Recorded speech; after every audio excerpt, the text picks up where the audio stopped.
Welcome back to my channel. I'm Hannah Blackwell and I am so beyond excited to be sharing my TBR for November for Once Upon a Readathon.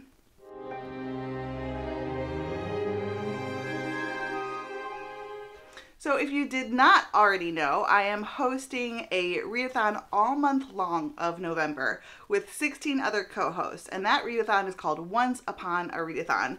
This readathon is all themed based on fairy tales and folktales and retellings, and it is going to be so much fun. I am so pumped for this, but you can check out all that information down below. I'll have linked the announcement video with all the information that you need for the readathon.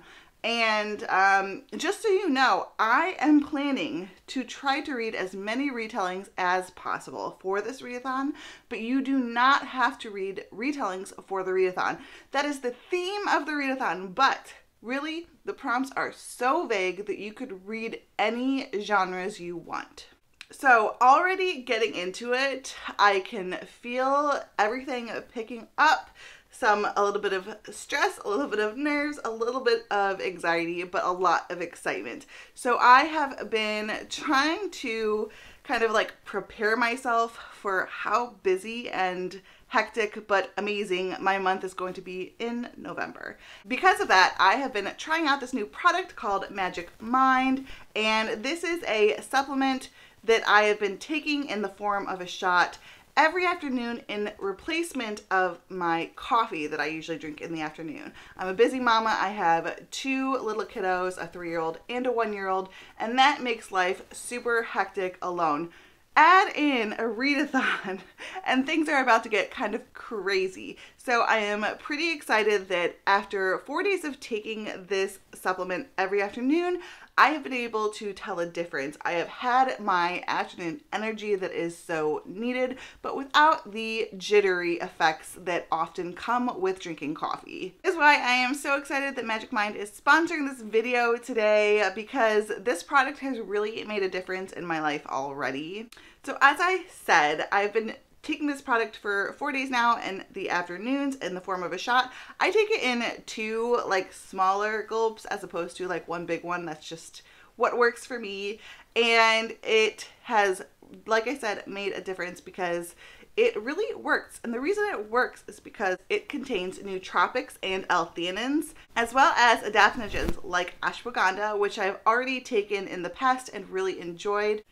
I have noticed in me especially that adaptogens really make a difference for my anxiety, my jitters, my nerves, and mixed with the nootropics in this formula really create an amazing combination that allows you to have that energy while also reducing those nervous jitters and anxiety as well, which keeps you productive and increases your mental clarity as well. You get them in this cute little package, and what's really amazing is that they also offer a 100% money back guarantee. So you don't have to worry about not getting your money back if you don't like the product. Magic Mind has so kindly offered me a discount code, and that discount code is HannahB20. So that if you want to order Magic Mind, you can get 20% off of that product by using my code. That's going to be linked down below. You can use my link to go order Magic Mind and then use my discount code HannahB20 to get your 20% off.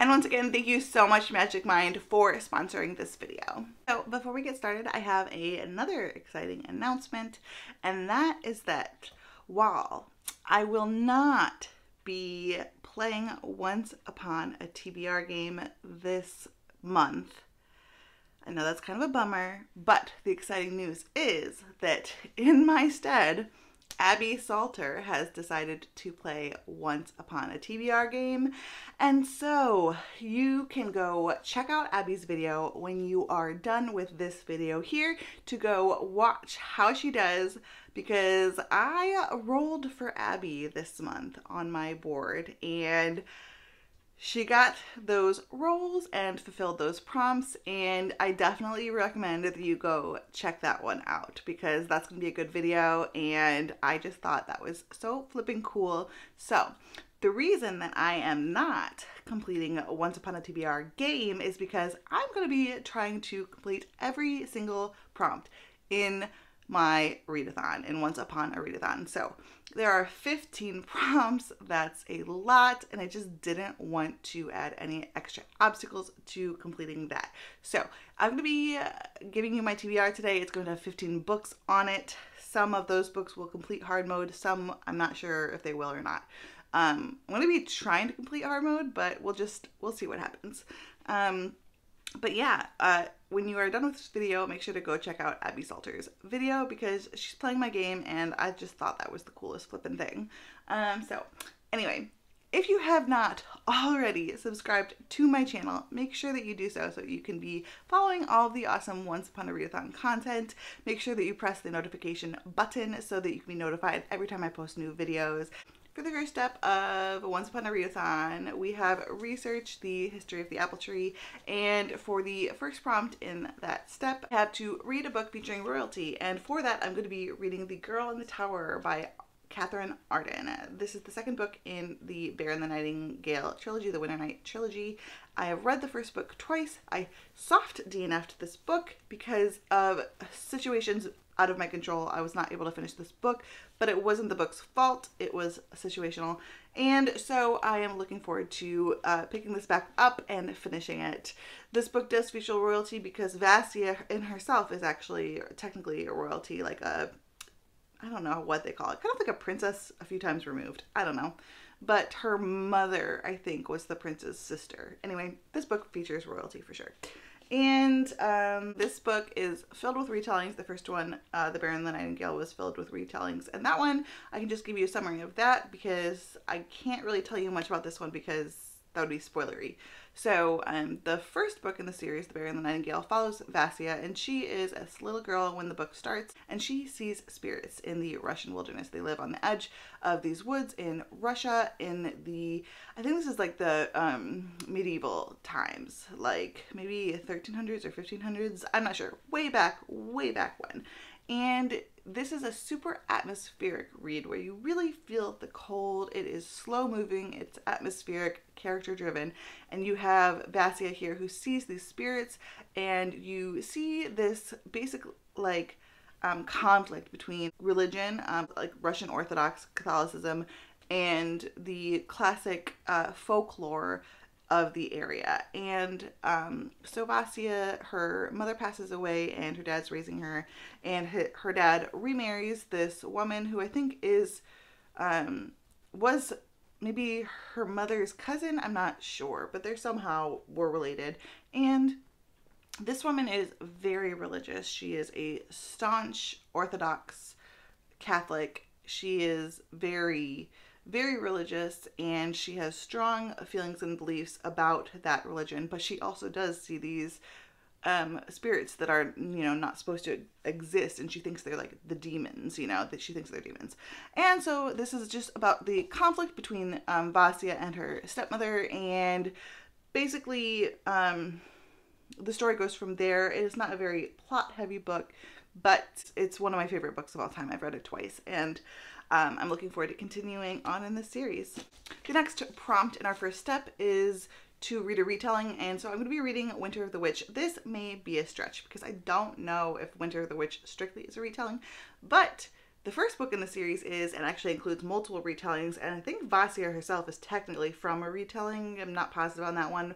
This is a stretch, but hey, guess what? It's my readathon, and I say so. So this is what I'm going to be reading. I think it's fine. If the series starts out as a retelling, I think any book in that series should count as a retelling, and I really think actually that's for you too. So maybe I say it's not a stretch. I don't know. Anyway, this is what I'm reading. Winter of the Witch, third book in the Winter Night trilogy. I already just gave you the synopsis for the first book in this series, so there's not really much to say about this other than, oh my gosh, look at that cover. It's flipping gorgeous. For the third prompt, which is to read a book whose title has the word once upon a time, I'm going to be doing the hard mode, which is to include 2+ of those words.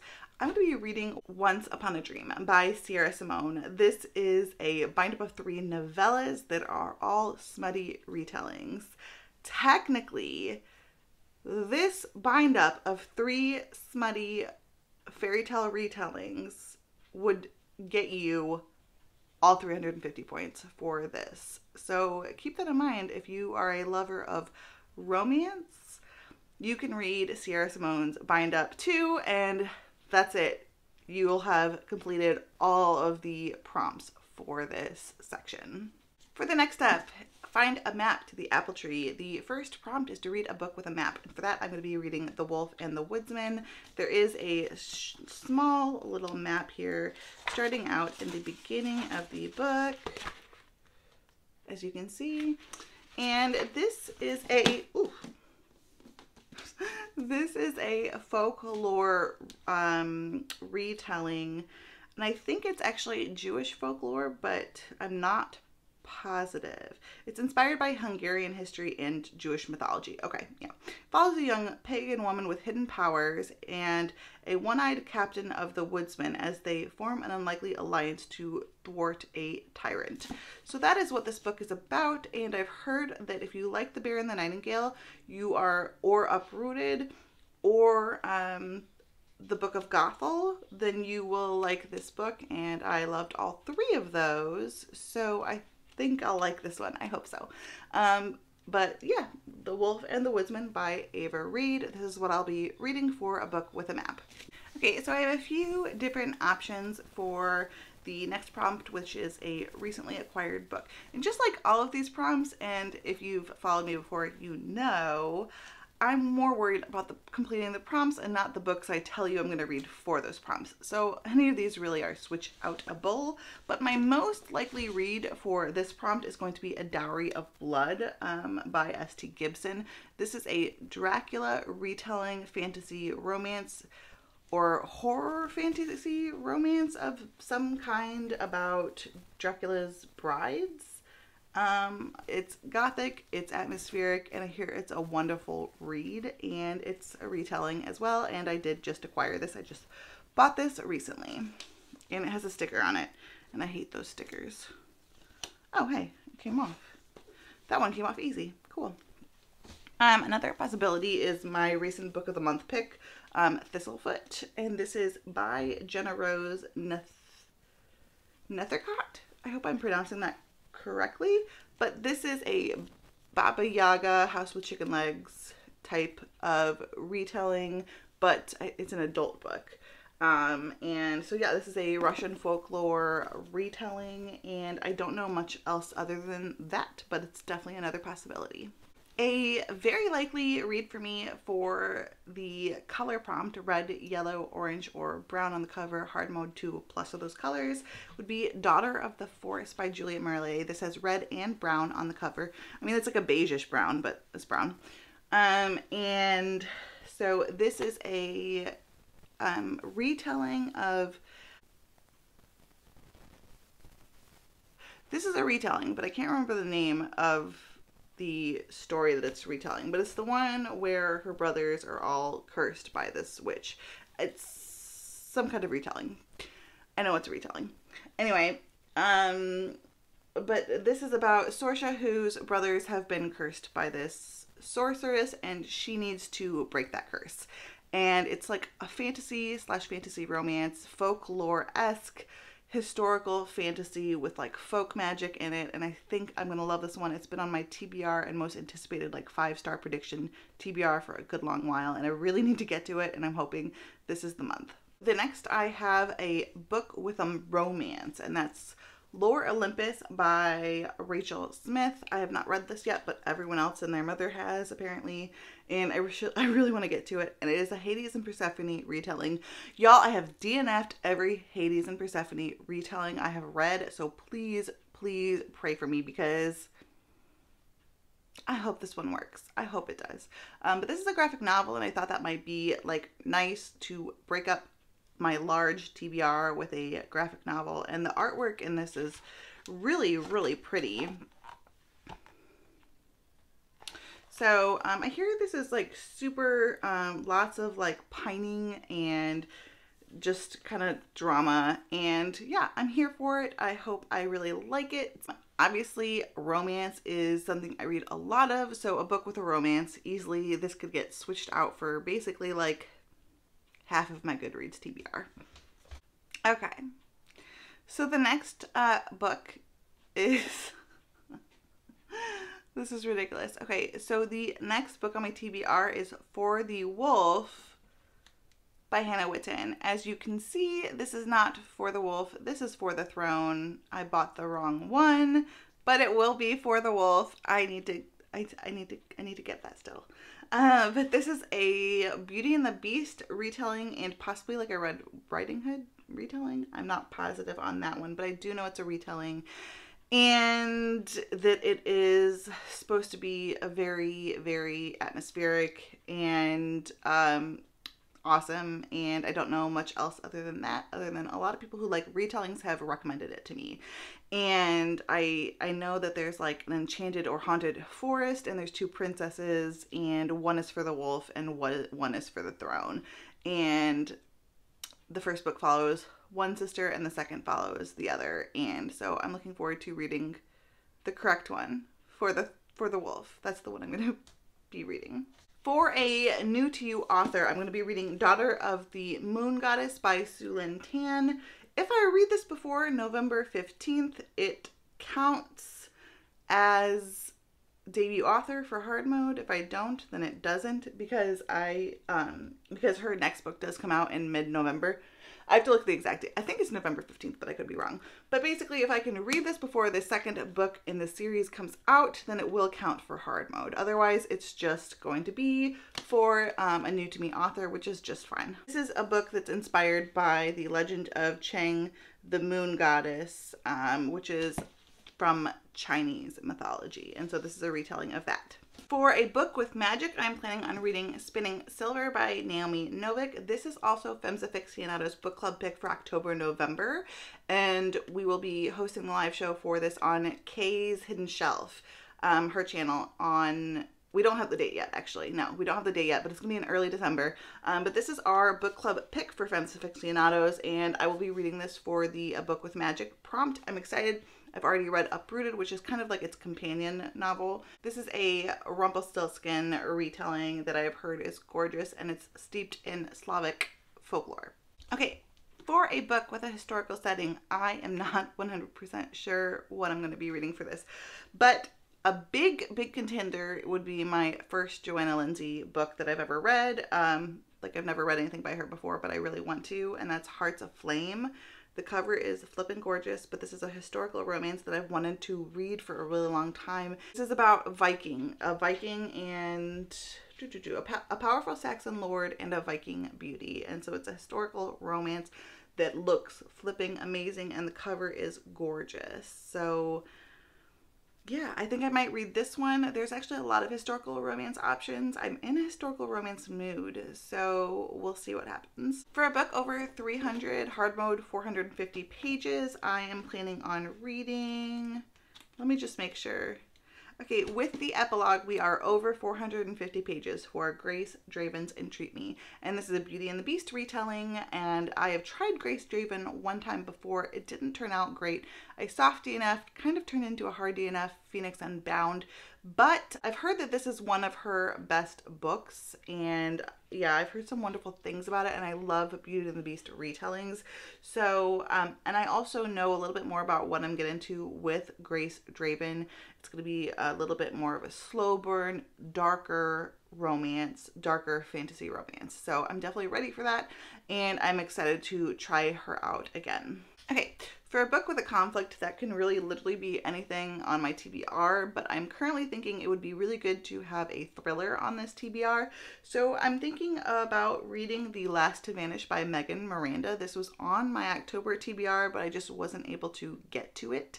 So I am hoping to get to it in November, and this is set in the Appalachian Mountains in North Carolina, about an area where people tend to vanish. We have a podcaster or a journalist of some sort that basically comes to investigate why people keep vanishing in this town, and then that journalist disappears too. Our main character decides to investigate. So I am looking forward to reading this, and I hope I do get to it in November, and I think it will be awesome to be able to like fit in a thriller palette cleanser into my TBR.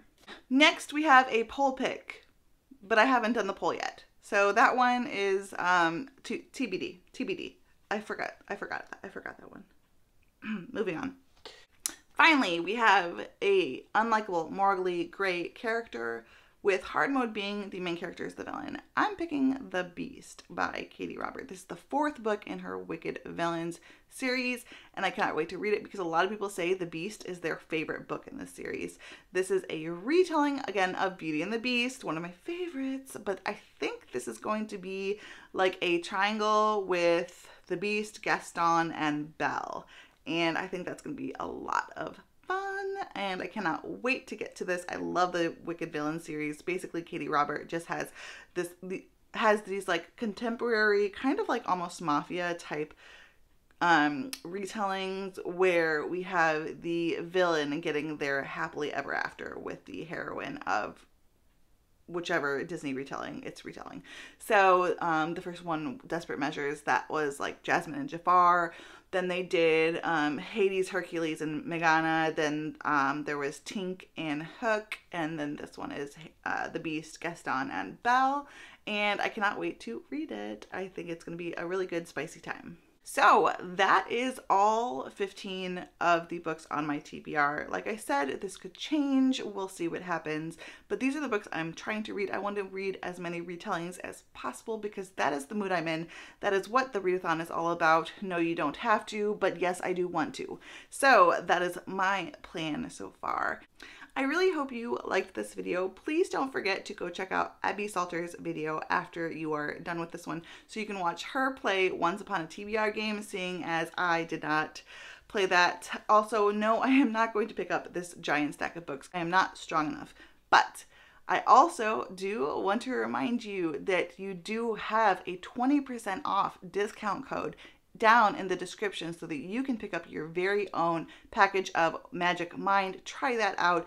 Enjoy energy without the jittery nerves. Check out my life hack down below for Magic Mind and use your discount code HANNAHB20 to get 20% off Magic Mind. And I really hope you enjoyed this video. If you did, please click the like button, comment down below, let me know what you are planning on reading for Once Upon a Readathon. If you have not already subscribed, please subscribe to my channel. You can click the notification bell if you want to be notified every time I post new videos. All of my social media is linked down below, including my Goodreads, Instagram, TikTok, and Twitter. Until next time, fellow readers, keep reading and living your best life. It hurts to watch your blue eyes fade to gray as you fade away.